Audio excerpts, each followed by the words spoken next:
Recent ശങ്കറും കമലഹാസനും കൂടി ഒന്നിച്ചപ്പോൾ Indian 2 എന്ന് പറയുന്ന മോശമായിട്ടുള്ള അല്ലെങ്കിൽ ഒരു അപരാധം പിടിച്ച സിനിമ വന്നതുപോലെ തന്നെ കമലഹാസനും മണിരത്നം കൂടി ചേർന്ന് ഒരുക്കിയിട്ടുള്ള മറ്റൊരു അപരാധം പിടിച്ച അല്ലെങ്കിൽ ഒരു മോശം സിനിമയായിട്ടാണ് തഗ് ലൈഫ് എന്ന് പറഞ്ഞ സിനിമ അനുഭവപ്പെട്ടുണ്ടായിരുന്നത്.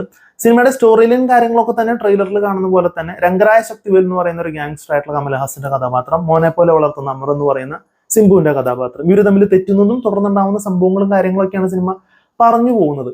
ബട്ട് അതിലൊരു ഇമോഷനോ അല്ലെങ്കിൽ ഒരു ഫീലോ കാര്യങ്ങളോ ഒന്നുമില്ല. വമ്പൻ താരനിരകളാണ് ഈ ഒരു സിനിമയിലുള്ളത്. കമലഹാസൻ, തൃഷ, ചിമ്പു, അഭിരാമി, നാസർ, ജോജു ജോർജ്, ഐശ്വര്യ ലക്ഷ്മി, അശോക് സെൽവൻ തുടങ്ങുന്ന ഒരുപാട് കാസ്റ്റുകൾ ഈ ഒരു സിനിമയിലുണ്ട്. ഒരു കാസ്റ്റ് പോലും നമുക്കൊരു കണക്ഷൻ കിട്ടുന്ന തരത്തിലായിട്ട് ഒന്നുമില്ല. എന്തൊക്കെയോ സീൻസുകൾ കാര്യങ്ങൾ ഗംഭീരമായിട്ടുള്ള സംഭവങ്ങൾ സിനിമയിൽ കാണിക്കുന്നുണ്ട്, ഒന്നും കണക്ട് ആവുന്നില്ല. ഈ ഒരു സിനിമയുടെ സ്റ്റോറിയും കാര്യങ്ങളും കൈകാര്യം ചെയ്തിരിക്കുന്ന കമലഹാസനും മണിരത്നം കൂടിയിട്ടാണ്. ചില സമയത്ത് നമുക്ക് കാണുമ്പോൾ തോന്നും കമലഹാസന് ഒന്ന് ഹീറോയിക് പരിവേഷം കൊടുക്കാൻ, ഒരു മാസ് എലമെന്റ്സ് കൊടുക്കാൻ, ഒരു സൂപ്പർ ഹീറോ പരിപാടി പിടിക്കാൻ വേണ്ടി ചെയ്ത സിനിമയാണോ എന്നുള്ള രീതിയിലാണ് എനിക്ക് പേഴ്സണലി തോന്നിയിട്ടുണ്ടായിരുന്നത്.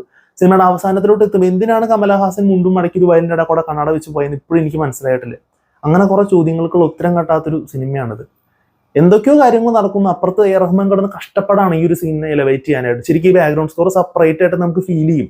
കാരണം സീൻസ് കാര്യങ്ങളൊന്നും ഇമ്പാക്ട് ഇല്ല. അപ്പൊ ഇന്ന് നമ്മൾ ശ്രദ്ധിക്കുന്നത് ബാക്ക്ഗ്രൗണ്ട് സ്കോർ ആണ്.